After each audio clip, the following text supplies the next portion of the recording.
Who can tell me the definition of a cult? Like a cult or a cult? Like O-C-C-U-L-T or like A and then like C-U-L-T? Okay. A cult. It's like a group of... A KKK. What? Not necessarily, no. It's like a group of people who hold a specific like set of beliefs and they follow it extremely closely. Usually it's like looked upon as like bad or dangerous by other people who aren't in the cult. They do have this kind of stereotype to be negative. I would agree with that. Cults are defined as a small religious group. That's the only definition. A small religious group. So technically, Christianity started as a cult.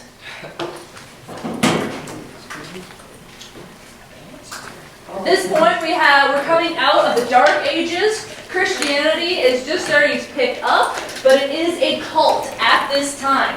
In fact, people are even persecuted. They are punished for being Christian. No, it's not good. It's not good to hurt anybody based off their beliefs.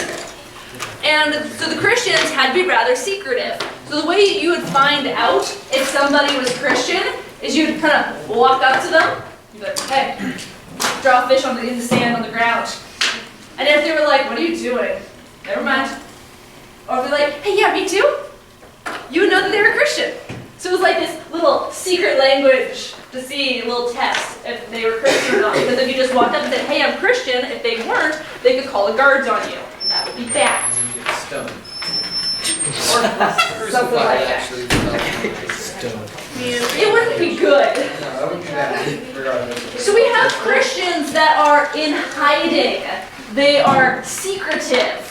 And they meet in the catacombs. And our catacombs, the definition is underground.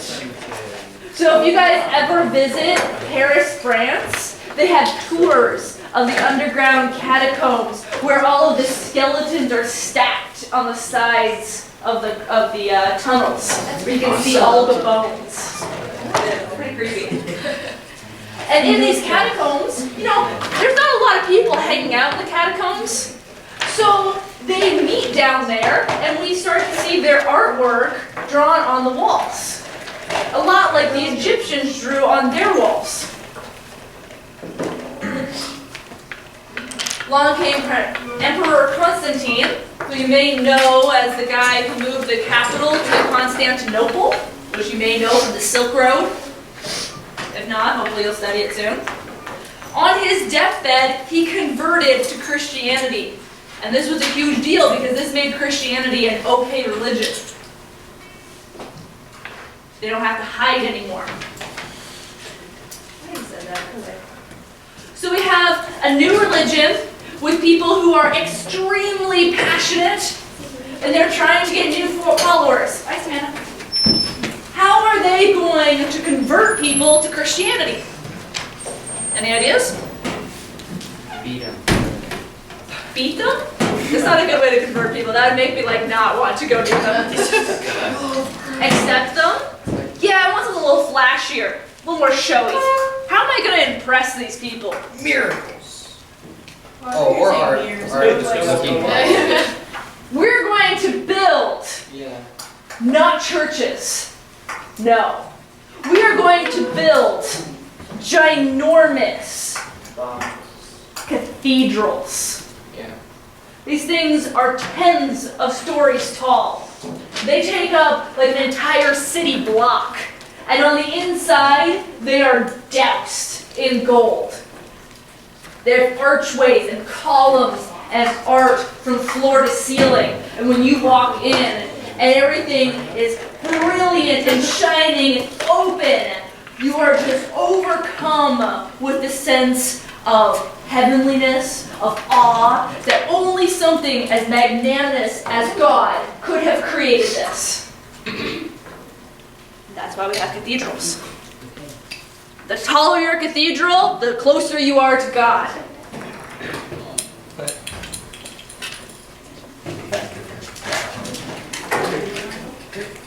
they would take a coin. They're thicker than the coins we have now. So picture like 2 quarters stacked.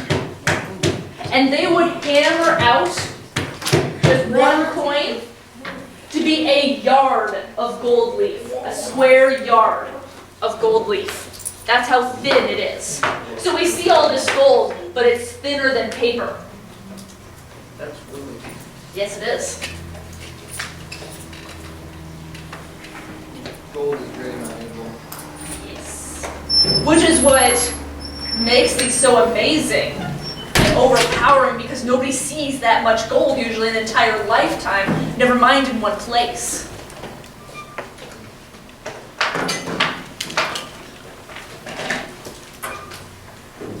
You might want to look at page 7. What does the artwork look like?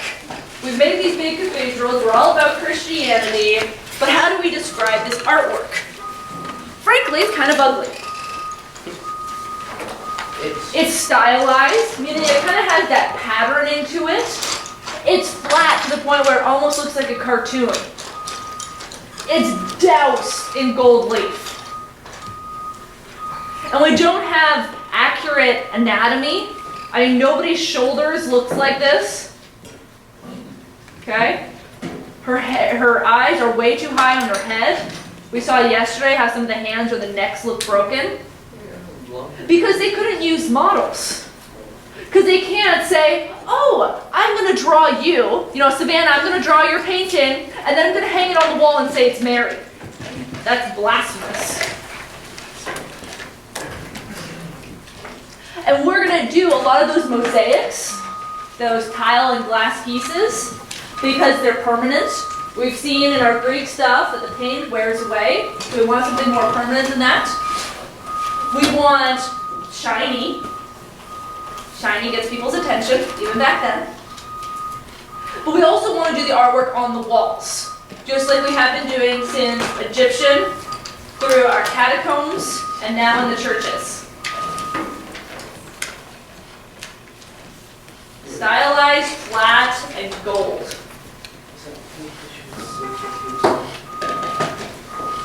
Yes.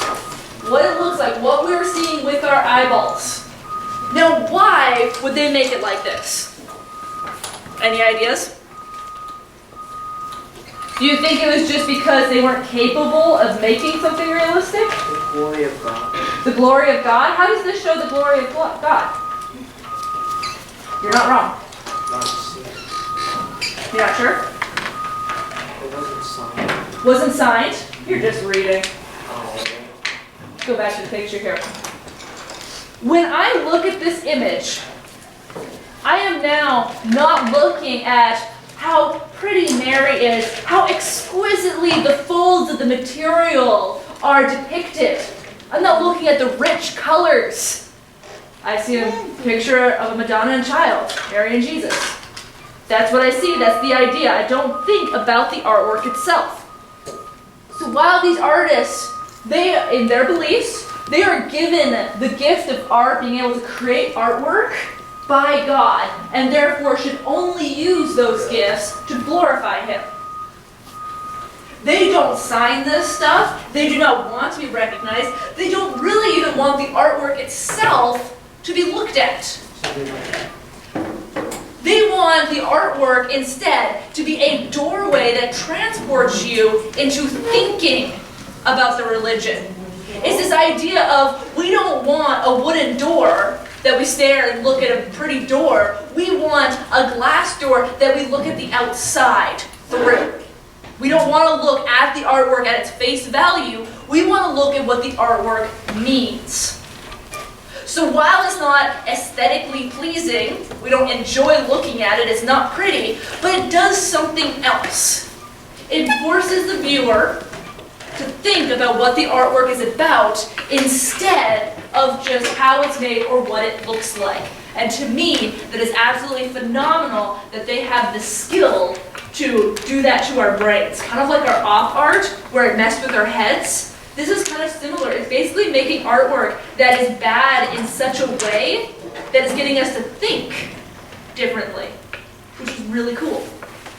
I really just want you to know it wasn't because they couldn't do real art. Okay? It's not ugly because they sucked. So they didn't care. They cared about the message and didn't want to be distracted by the art. That is the best way I can put it. They wanted you to get the message, not the artwork. So the why, you can write down whatever it is I just said. There's some notes on the screen. Write down something in the why.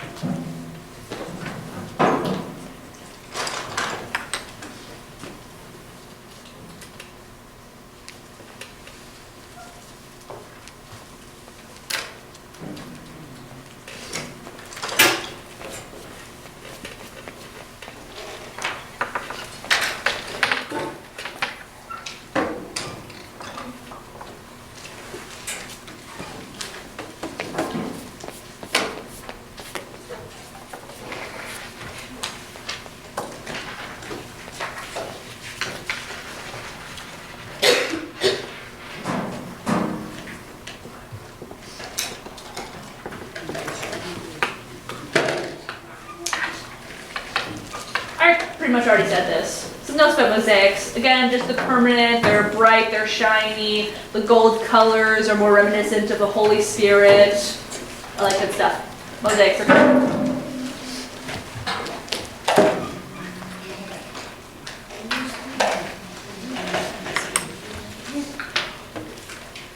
If I was to describe our viewpoint compared to Mary, are we above Mary, at eye level with Mary, or below Mary? Below. Below, okay. Maybe eye level, a little bit below. That building or throne that she's sitting on, are we above, even, or below? Above. Is that possible? To be below Mary and above the building? No. No, not at all. But again, the artist chose that the throne, or the building that she's sitting in, should be depicted a certain way. Aesthetically, it should be portrayed from above. And art is not held to physics. We learned that in op art. It does not care about rules of gravity and perspective and all that fun stuff. It does what it wants. So here we have Mary that's actually sitting in a throne that is a building to show how she's above society. She's risen above. And it's shown from a different perspective than her and her son. We have a child that looks like a teeny tiny adult. It is terrifying. Absolutely terrifying. But they're not looking at models. So they're just like, oh, a baby, it's a small person, and they paint it. Not thinking about what a baby actually looks like. And that sounds weird, but I see it time and time again. You'll notice all the stuff on the counter over there. My Drawing 1 students have started doing their first still life, where they have to draw the things. And I have so many students who'll be like, oh, it's a bottle. And they'll draw a bottle, and I'm looking at it, I'm like, you drew a slanted bottle, and that bottle's like straight down then shoulders. You're not even looking at it. We imagine so much in our head and make so many assumptions. That is why things like this happen. There's halos, there's gold stuff. Her fingers are, her whole hand is freakishly long. She's very flat. Drapery so you can't see anything. Christianity is very modest.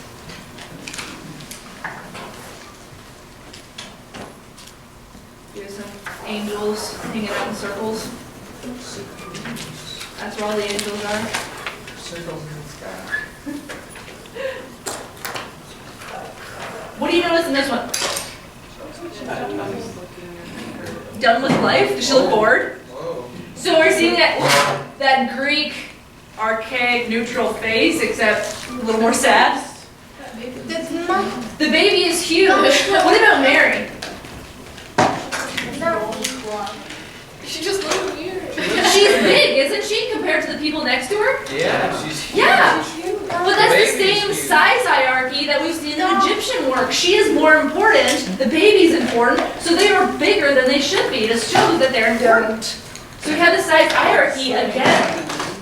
They're saints, martyrs. That's why they have halos. They're special. They're not as Yeah, not as special. We go shopping.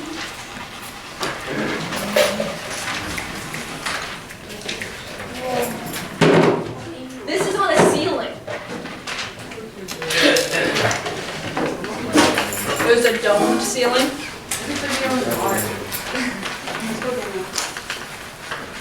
I love how surprised Jesus looks in this image. Looks like the anime character, like. Yeah, when they get scared. Yeah. It's on the ceiling. Yeah. All I need is like, you know when people they look and get scared, like get jump scared. They have like little spikes in their shoulders. Oh yeah, yeah. And you put that on them. Eyeballs are just like wide open. They are. Here we have a painting, so it's not just mosaics, but Byzantine is the time where we see the most mosaics. So yes, these figures almost look like they're made out of metal. They're so shiny and their joints are so awkward with these lines. Her fingers are crazy long. His neck looks broken. Your fingers like. Yeah. His forehead.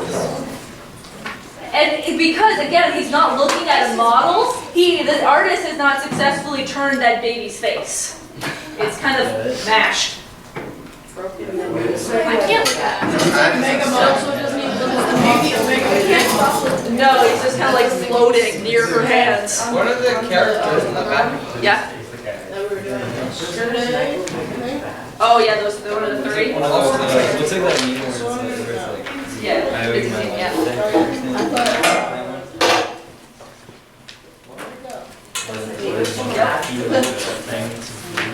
It's like, I owe you my life. So this is a triptych.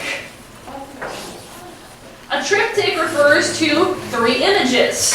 Think of tricycle, trilogy, triceratops, triangle. Tri is a Greek root for three. So we have three images, and these became really popular at this time as altarpieces. So if you guys think of a dartboard, how the doors open and the scoreboard's on the sides. Okay, this is the same thing. This opens, and then they have images on the inside of the doors. That way they could close them and it would protect the artwork. This is a superb example of Byzantine artwork. It is also a fun word called a triptych. That is up there on the top left corner. A triptych. What does tri mean? Three. Right, so think of tricycles and triangles and trilogies and all of that fun stuff. Our tries are Latin root. Hello, hello. What can I do for you guys? Paintbrushes. I don't lend out my paintbrushes. They tend not to come back. You want to Sequoia?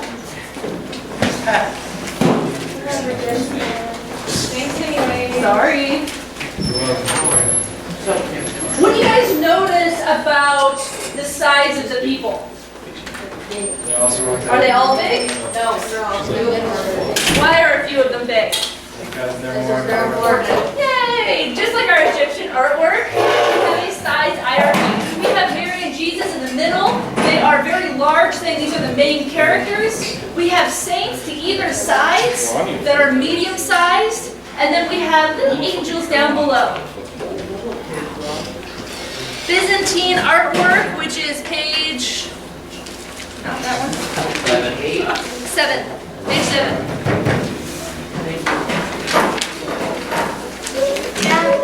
If you look at these individuals, what do you start to notice about them?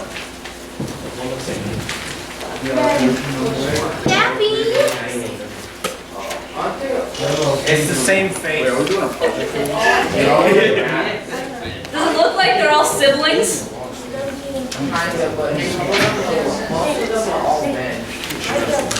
Most of them are men? Yep. At this time,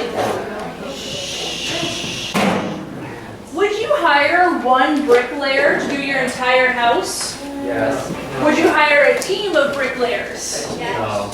A team, because one bricklayer is gonna take way too long. This image, this whole thing, is the size of this blue area.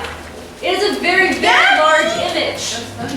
So I'm not gonna hire one person to do this. I'm gonna hire a team of them. The artists at this time were craftsmen, and they worked in groups. You would have a main artist, and then he would have all of his interns underneath of him. And they would have manuals on how to draw things and how to paint things. For instance, he would give his students a manual on how to draw a face, which is why all the faces look very similar, just with different beards and different hair colors. And different skin colors. But the structure is pretty much the same. Did you notice that they look, they are holding things. Did you notice that?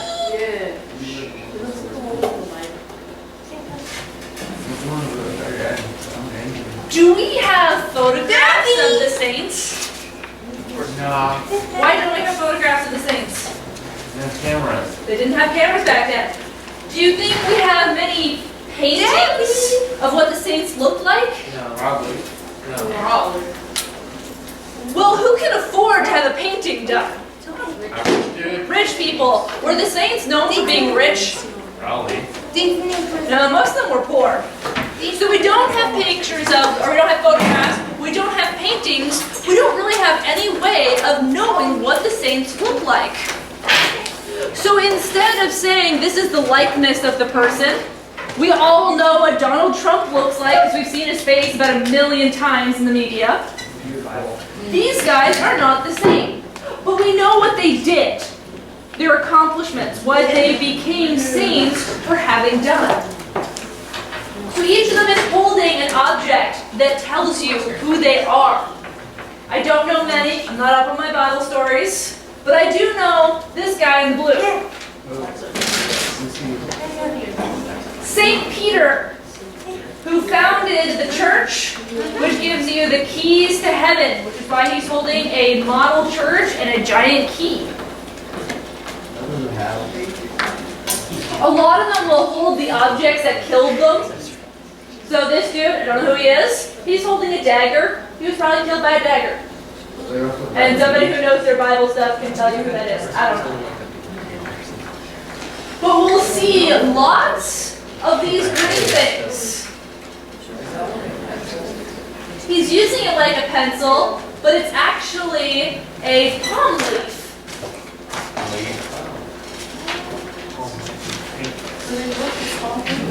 No, that's not really what it's for. A palm leaf is a symbol for a martyr. Does anybody know what a martyr is? No.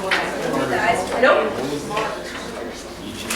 Have you ever heard of somebody being a martyr for their cause?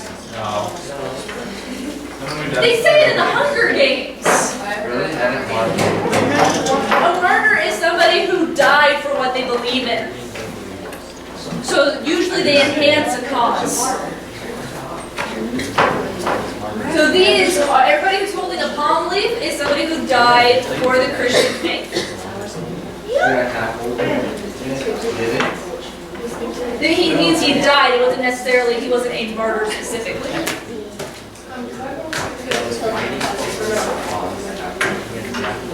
Blank paper?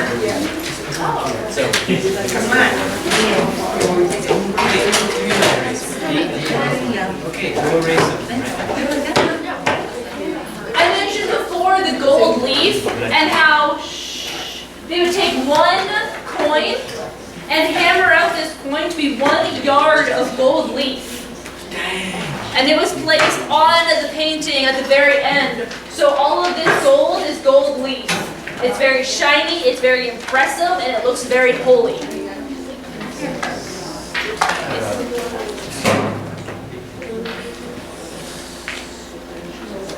Christianity is what we're talking about. So this is what, okay, so we kind of get, I was going to say, go back. So this is, the reason it's a triptych, it works like a dartboard, where the doors open and there's paintings on the inside, and that this was an altarpiece, and that's to protect the painting from dust and the sun's rays. So that's why triptychs become popular, is to protect the paintings. And these are most often painted on wood. They're not using canvases at this time.